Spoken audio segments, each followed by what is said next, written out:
ओम शांति। ओम शांति। आज है 20 अप्रैल 2021 के साकार क्या सुना?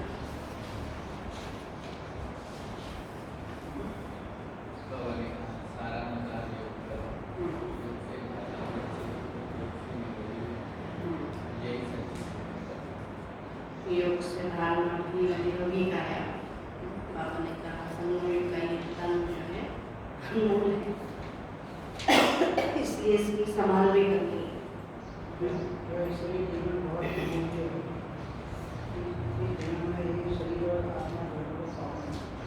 दोनों को पावन बनाना है। आत्मा भी पावन बने तो शरीर भी निरोगी बने, अर्थात पावन बने। तो बाबा कहते योग तो सब लगाना चाहते हैं, लेकिन माया किसी को योग लगाने नहीं देती है। कुछ न कुछ बाबा कहते हैं उसमें भूले करती रहती है। तो हमको मेहनत करनी है, सदा बाबा की याद करनी है। आज बाबा बोले मीठे बच्चे तुम बाप द्वारा सम्मुख पढ़ रहे। मीठे बच्चे तुम बाप द्वारा सम्मुख पढ़ रहे हो। तुम्हें सतयुगी बादशाही का लायक बनने के लिए,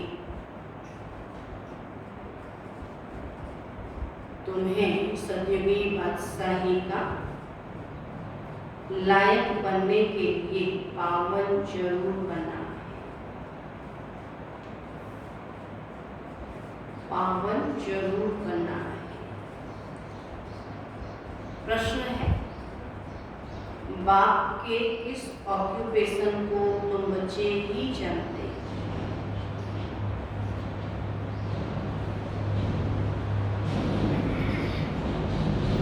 बाप के किस ऑक्यूपेशन को तुम बच्चे ही जानते हो? उत्तर है तुम जानते हो कि हमारा बाप भी है, टीचर और सतगुरु भी है। हमारा बाप भी है, टीचर और सतगुरु भी है।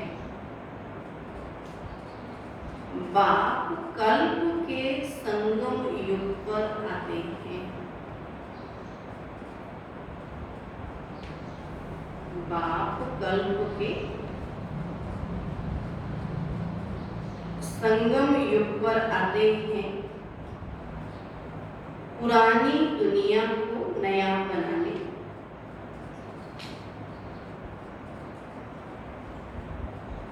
एक आदि सनातन धर्म की स्थापना करने।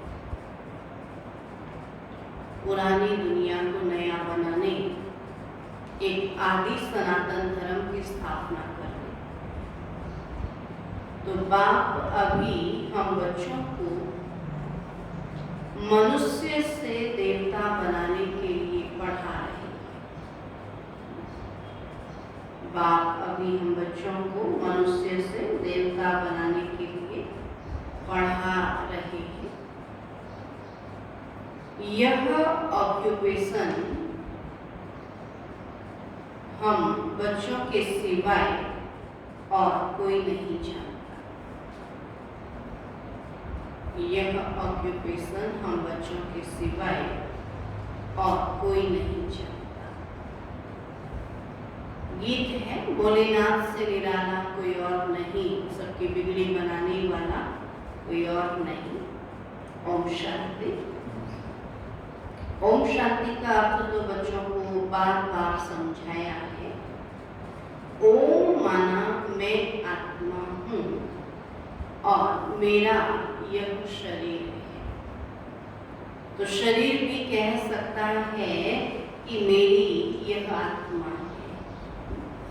शरीर तो बोल नहीं सकता, नहीं तो वो भी कहे मेरी आत्मा।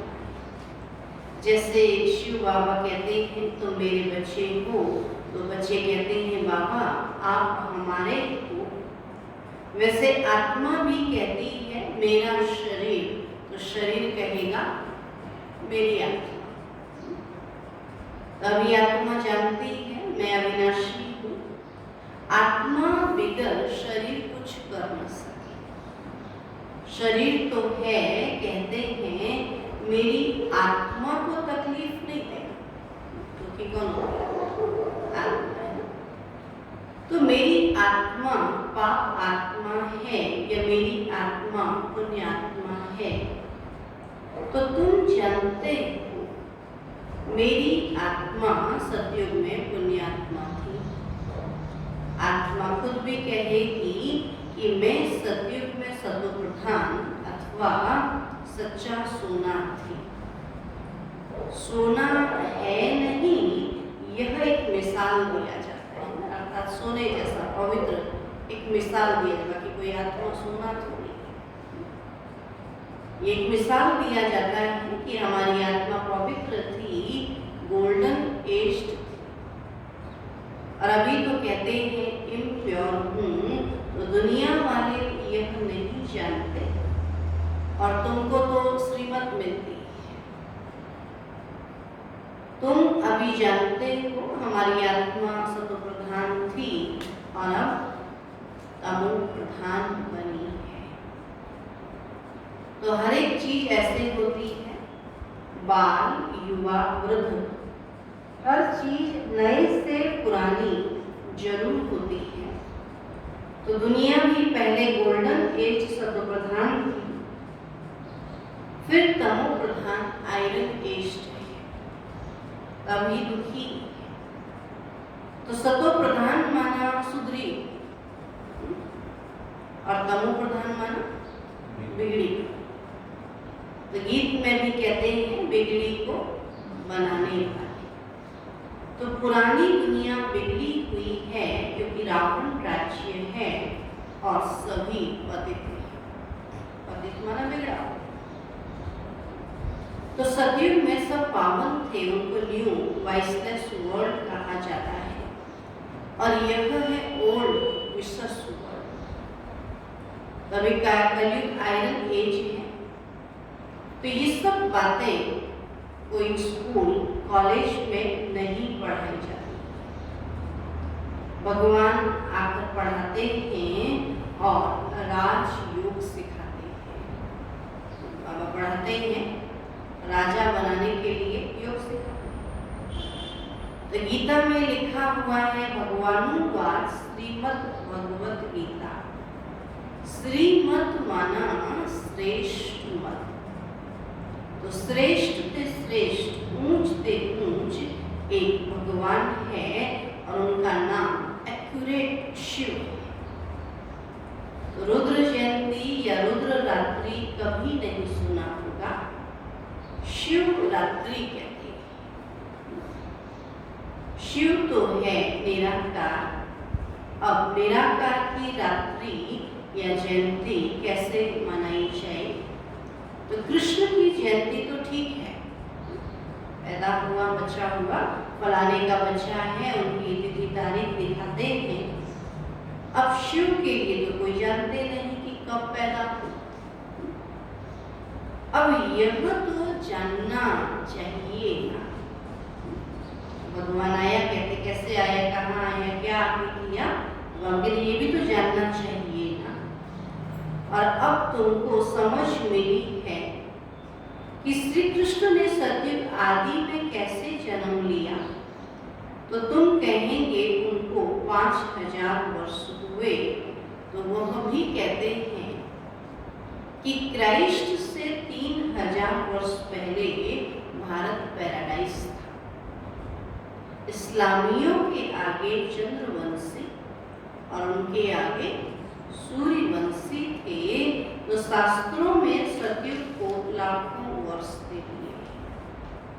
तो गीता है मुख्य, और गीता से ही देवी देवता धर्म स्थापन हुआ।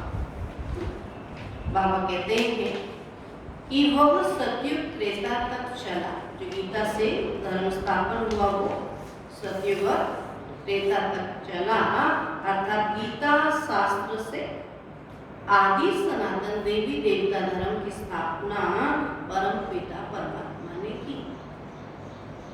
फिर तो आधा कल्प सतयुग और त्रेता न कोई शास्त्र हुआ और न कोई धर्म स्थापना। तो बाबा ने आकर ब्राह्मणों को देवता क्षत्रिय बनाया, गोया बाप 3 धर्म स्थापन करते, ब्राह्मण, देवता और क्षत्रिय। तो यह है लीप धर्म। ब्राह्मण धर्म को कोई नहीं जानते ना, तो इनकी आयु थोड़ी रहती है। तो सर्व शास्त्रमयी शिरोमणि गीता भगवान ने गाई है।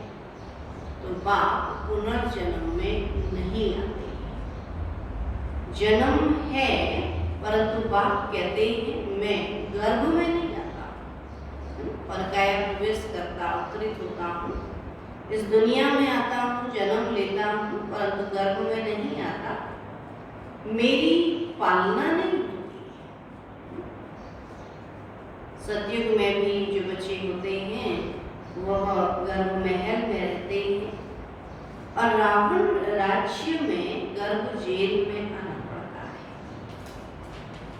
तो पाप जेल में भोगे जाते हैं, गर्भ में अंजाम करते हैं कि हम पाप नहीं करेंगे। बाबा से वायदा करते कि बाबा हम बाहर निकलेंगे फिर कोई पाप नहीं करेंगे, परंतु यह है ही पाप आत्माओं की दुनिया। फिर बाहर आने से फिर पाप करने लग पड़ते, तो बाहर निकलने से फिर पाप करने लग पड़ते हैं, वहां की वहां रही। तो यहाँ भी बाबा के पास भी बहुत प्रतिज्ञा करते हैं कि हम पाप नहीं करेंगे, 1-2 पर काम कटारी नहीं चलाएंगे, क्योंकि यह विकार आदि मध्य अंत दुख देता है। तो सतयुग में विष है ही, तो मनुष्य आदि मध्य अंत 21 जन्म दुख भोगते नहीं, क्योंकि राम राज्य में उसकी स्थापना अभी बाप फिर से कर रहे हैं। तो संगम पर ही स्थापना होगी। जो भी धर्म स्थापन करने आते हैं उनको कोई भी पाप नहीं करना है। आधा समय है पुण्यात्मा, और फिर आधा समय के बाद पाप आत्मा बनते। तो तुम सतयुग त्रेता में पुण्य आत्मा रहते, बाबा कहते फिर पाप आत्मा बनते, तो आप से फिर पाप करना शुरू किया तो पाप आत्मा बनते। तो सतो प्रधान जब ऊपर से आती है तो वो सजाएं खा नहीं सकती, आने से ही बाबा कहते कैसे सजाएं खाए। क्राइस्ट की आत्मा धर्म स्थापन करने आई, उनको कोई सजा मिल न सकी। आने से बाबा कहते तो जिस तन में आई उसको सजा मिली, बाकी वो आत्मा तो पवित्र थी। तो कहते हैं क्राइस्ट को क्रॉस पर चढ़ाया, परंतु उनकी आत्मा ने कोई विकर्म आदि किया ही नहीं है। वह जिसके शरीर में प्रवेश करती है उनको दुख होता है। जैसे शिव बाबा ब्रह्मा तन में प्रवेश करते हैं तो लोग ब्रह्मा बाबा को गाली देते हैं। ऐसे बाबा कहते क्राइस्ट की आत्मा यीशु के तन में आई तो लोगों ने सजा किसको दी? यीशु को। बाकी क्राइस्ट की आत्मा तो क्या थी? पवित्र। तो उनको दुख, बाबा के जिस शरीर में प्रवेश करते हैं उनको दुख होता है, और वह सहन करते हैं। जैसे इसमें बाबा आते हैं, और बाबा तो है ही सब, कोई भी दुख और तकलीफ इनकी आत्मा को होता है, शिव बाबा को नहीं होता है। शिव बाबा तो सदैव सुख शांति में रहते हैं, एवर सतो प्रधान, परंतु आते तो इस पुराने शरीर में है ना। तो वैसे क्राइस्ट की आत्मा ने जिसमें प्रवेश किया उस शरीर को दुख हो सकता है। तो क्राइस्ट की आत्मा दुख नहीं हो सकती, क्योंकि सतो, रजो और तमो में आती है। आने से ही तो सतो प्रधान है। तो नई नई आत्माएं भी तो है ना, तो उनको पहले पहले जरूर सुख भोगना पड़ेगा ना। इस कलयुग में भी जो आत्मा पहले पहले आएगी तो जरूर सुख ही होगी।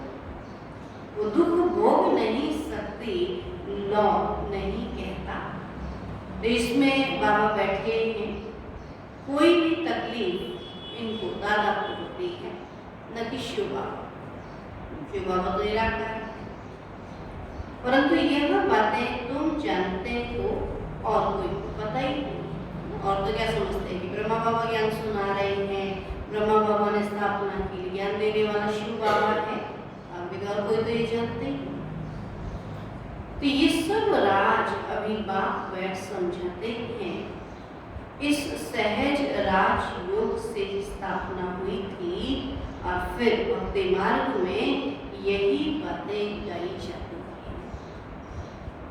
तो इस संगम पर जो कुछ होता है वह गाया जाता है। इस समय का बाप कहते गायन वर्णन होता है। भक्ति मार्ग शुरू होता है तो फिर शिव बाबा की पूजा होती है। तो पहले पहले भक्ति कौन करता है? बाप कहते वही लक्ष्मी नारायण जब राज्य करते थे तो पूज्य थे, और फिर वाम मार्ग में आ जाते हैं तो फिर पूज्य से पुजारी बन जाते हैं ना। वही लक्ष्मी नारायण जो नंबर 1 पुजारी बने। तो बाबा समझाते हैं कि तुम बच्चों को पहले पहले बुद्धि में आना चाहिए कि निराकार परम पिता परमात्मा इन द्वारा पढ़ाने वाला शिव बाबा पढ़ाते हैं ब्रह्मा बाबा के द्वारा। ऐसी और कोई जगह सारे वर्ल्ड में हो न सके। जैसे बाबा पढ़ाते हैं, जहाँ बाबा पढ़ाते हैं ऐसी जगह दुनिया में और कहीं हो ही न सके। जहाँ ऐसे समझाते हों तो बाप ही आकर भारत को फिर से स्वर्ग का वर्षा देते हैं। तो त्रिमूर्ति के पीछे लिखा हुआ है कि deity world sovereignty is your Godfatherly birthright. Shiv Baba आकर तुम बच्चों को स्वर्ग की बादशाही का वर्षा दे रहे हैं, लायक बना रहे हैं। तो तुम जानते हो बाबा हमको लायक बना रहे हैं। हम पतित थे ना, पावन बन जाएंगे, फिर ये शरीर नहीं रहेगा। पावन दुनिया में पावन शरीर। तो रावण द्वारा हम पतित बने हैं, फिर परम पिता परमात्मा पावन बनाए, पावन दुनिया का मालिक बना। तो वही ज्ञान का सागर पतित पावन है। तो यह निराकार बाबा हमको पढ़ा रहे हैं। अब सब तो इकट्ठा पढ़ नहीं सकते, सारे इकट्ठे आके एक साथ पढ़े, अब ये तो हो नहीं सकता है। समूह तो थोड़े बैठे हो, बाकी सब बच्चे जानते हैं अभी शिव बाबा ब्रह्मा के तन में बैठ सृष्टि के आदि मध्य अंत का नॉलेज सुनाते होंगे, और वह मुरली लिखत द्वारा आएगी। मधुबन में सुनाते हैं या फिर सेंटरों में लिखत में आएंगे, और सत्संगों में ऐसा थोड़ी समझेंगे। वहाँ तो क्या होता है, जो रिकॉर्डिंग वहाँ चलती है वही वो फिर वो रिकॉर्डिंग सुनाते हैं। और वहाँ ये थोड़ी समझते कि भगवान सुना रहे, वहाँ तो कौन है, कोई साधु संत महात्मा गुरु जी है। आजकल टेप मशीन भी निकली है, इसके भरकर भेज देते हैं तो वह कहेंगे फलाने नाम वाला गुरु सुनाते हैं। बुद्धि में मनुष्य ही रहता है। कई जगह जाते हैं ऐसे टेप सुनाते हैं तो कहते हैं हमको तो उनकी आवाज़ ही समझ में नहीं, क्योंकि उनकी भाषा हर किसी को समझ में नहीं। जैसे बाबा की भाषा भी हर कोई नहीं समझता, तो धीरे धीरे बाबा ने क्या किया, जहाँ जो जैसी भाषा वाला था वैसे ही भाषा में उनको मुरली सुनाई तो उनको जल्दी समझ में आया। अगर बाबा की भाषा में सुनते सब इतना समझ में नहीं आता ना, ऐसे बाबा ने क्या किया, हर जगह हर भाषा में मुरली भेजना शुरू। इसलिए बाबा कहते हैं तो फलाने नाम वाला गुरु सुनाते हैं तो बुद्धि में मनुष्य ही रहता है, यहाँ तो वह बात है ही। यह तो निराकार बाप नॉलेजफुल है और मनुष्य को नॉलेजफुल नहीं कहा जाता है। गाते हैं God father is knowledgeful, peaceful, blissful, तो उनका वर्षा भी चाहिए ना। शांति का सागर, सुख का सागर, तो क्या आप कहते हैं हमको भी क्या मिलना चाहिए? ज्ञान भी मिलना चाहिए, शांति भी, तो वर्षा मिलना चाहिए। उनमें जो गुण हैं वो बच्चों को मिलने चाहिए, कभी मिल रहे हैं। गुणों को धारण कर हम ऐसे लक्ष्मी नारायण बन रहे हैं। बाबा कहते सब तो राजा रानी नहीं बने, पढ़ाई सब कर रहे, लेकिन गाया जाता है राजा रानी वजीर, लेकिन वहाँ वजीर भी नहीं रहता है। सतयुग में कोई बाप कहते वजीर नहीं होगा, मंत्री नहीं होगा, महाराजा महारानी में पावर रहती है। और जब भिखारी बनते हैं तब वजीर आदि होते हैं, तो आगे मिनिस्टर आदि भी नहीं थे। ये तो आज़ादी के बाद ही शुरू हुआ ना। अब के तो पहले तो मिनिस्टर आदि भी नहीं थे, वहाँ तो एक राजा रानी का राज्य चलता था, उनको वजीर की क्या दरकार, राय देने की दरकार नहीं जो खुद मालिक है। तो यह है हिस्ट्री ज्योग्राफी, परंतु पहले पहले तो उठते बैठते यह बुद्धि में आना चाहिए कि हमको बाप पढ़ाते हैं, योग सिखाते हैं, याद की यात्रा पर रहना है। तो अभी नाटक पूरा होता है और हम बिल्कुल पतित बन गए, क्योंकि विकार में जाते हैं, इसलिए पाप आत्मा कहा जाता है ना। कलयुग में बाप के सब विकार में जाते हैं तो सभी पाप आत्मा। सतयुग में पाप आत्मा नहीं होते, वहाँ है पुण्य आत्माएं, तो वह है प्रारब्ध जिसके लिए तुम अभी पुरुषार्थ कर रहे हो। तो तुम्हारी है याद की यात्रा, जिसको भारत का योग कहते हैं। भारत में दिखाते ना सब ऋषि मुनि तो बस बैठे याद कर रहे। किसको याद कर रहे? वो कहते हैं हम ब्रह्म को याद कर रहे, लेकिन हर एक परमात्मा को याद कर रहा है।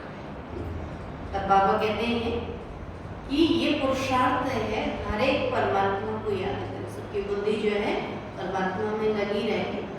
तो इसी को भारत का योग कहते हैं, परंतु अर्थ तो नहीं समझते कि योग अर्थात याद, जिससे विक्रम विनाश होते हैं, फिर यह शरीर छोड़ घर चले जाएंगे, उसको स्वीट होम कहा जाता है। तो आत्मा कहती है हम उस शांति धाम के रहवासी हैं, हम वहाँ से शांति धाम से नंगे आए हैं। नंगे अर्थात न अंगे, बिना अंग के, है ना, अशरीरी आए, यहाँ पाठ बजाने के लिए शरीर लिया है। तो यह भी समझाया है कि माया 5 विकारों को कहा जाता है, और यह 5 भूत है। भूत को या माया, काम का भूत, क्रोध का भूत, नंबर 1 है देह अभिमान का भूत। अब देह अभिमान आया तो फिर काम आता, फिर क्रोध आता, फिर लोभ, फिर मोह, फिर अहंकार। तब बाप समझाते हैं सतयुग में यह विकार होते नहीं, उसको निर्विकारी दुनिया कहा जाता है। तो विकारी दुनिया को निर्विकारी बनाना यह तो बाप का ही काम है। उनको ही सर्वशक्तिमान ज्ञान का सागर पतित पावन कहा जाता है। तो इस समय सब भ्रष्टाचार से पैदा हुआ। सतयुग में है ही वाइसलेस दुनिया, तो बाबा कहते हैं अभी तुमको विश्वास से वाइसलेस बनना है। कहते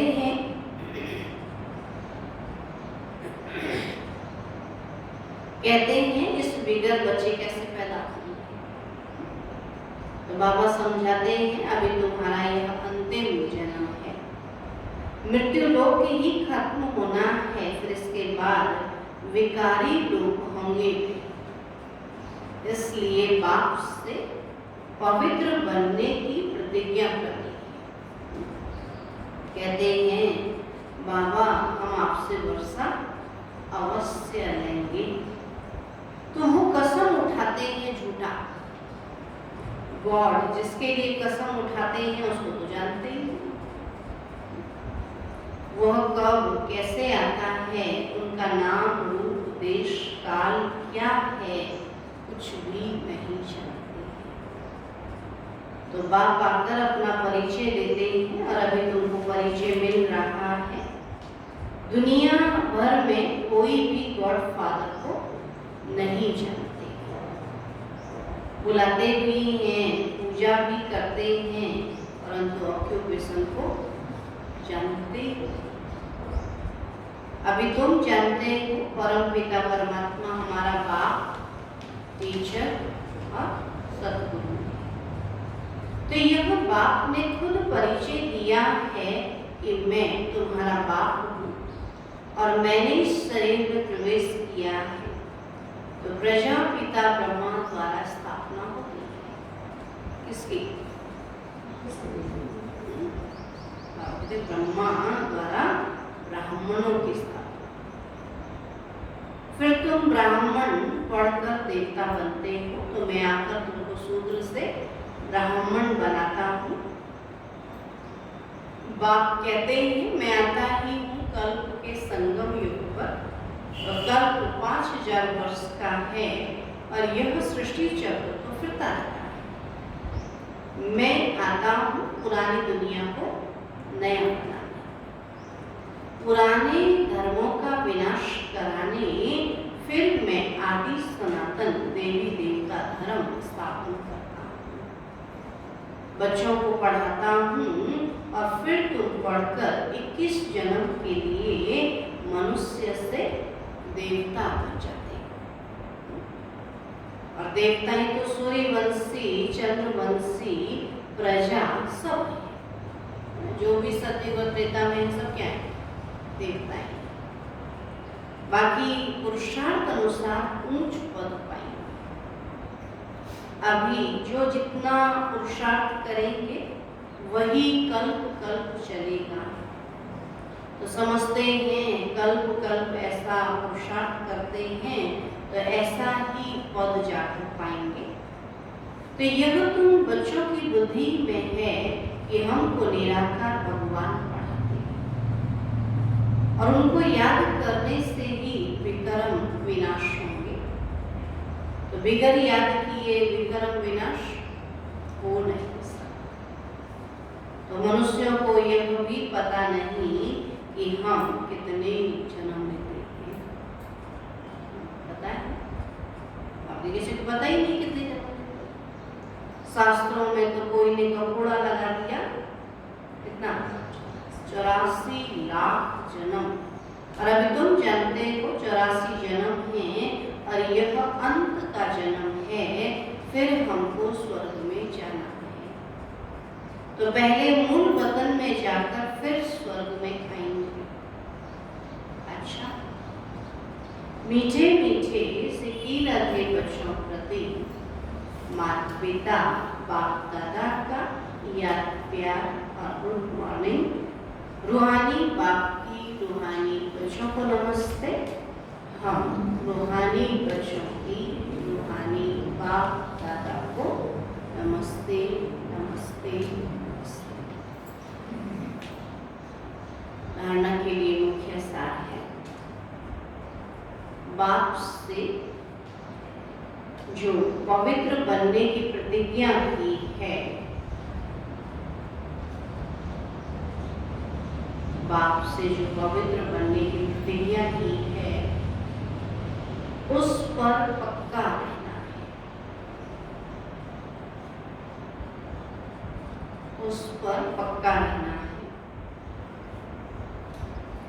काम क्रोध आदि भूतों पर, काम क्रोध आदि भूतों पर विजय अवश्य प्राप्त करनी है। काम क्रोध आदि भूतों पर विजय अवश्य प्राप्त करनी है। दूसरा पॉइंट है, चलते फिरते हर कार्य करते पढ़ाने वाले बाप को याद रखना। चलते फिरते हर कार्य करते पढ़ाने वाले बाप को याद करना है। अब नाटक पूरा हो रहा है, इसलिए इस अंतिम जन्म में पवित्र जरूर बनना है। अब नाटक पूरा हो रहा है, इसलिए इस अंतिम जन्म में पवित्र जरूर बनना है।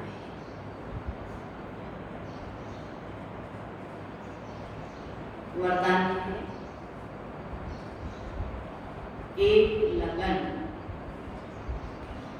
एक भरोसा, एक रस अवस्था द्वारा सदा निर्विघ्न बनने वाले निवारण स्वरूप।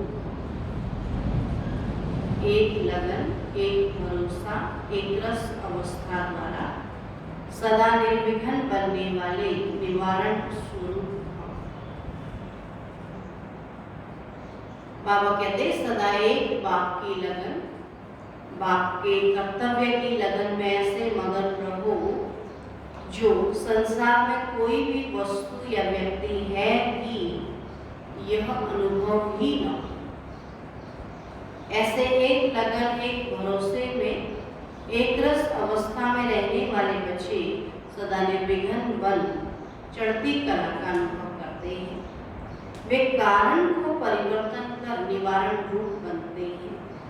कारण को देख कमजोर नहीं बनते, निवारण स्वरूप बन जाते हैं। कोई भी कारण को न देख निवारण स्वरूप बन जाते हैं अगर बाबा कहते हैं कि लगन में मगन हो। स्लोगन है, अशरीरी बनना वायरलेस सेट है। अशरीरी बनना वायरलेस सेट है। वॉइसलेस बनना वायरलेस सेट की सेटिंग है। अशरीरी बनना वायरलेस सेट है और वॉइसलेस बनना, पावन बनना, ये वॉइसलेस सेट की सेटिंग है। सेटिंग सही होगी तो वॉइसलेस बन जाएंगे।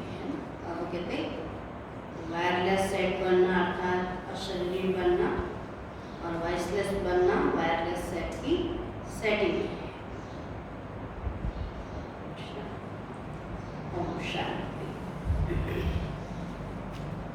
ठीक है,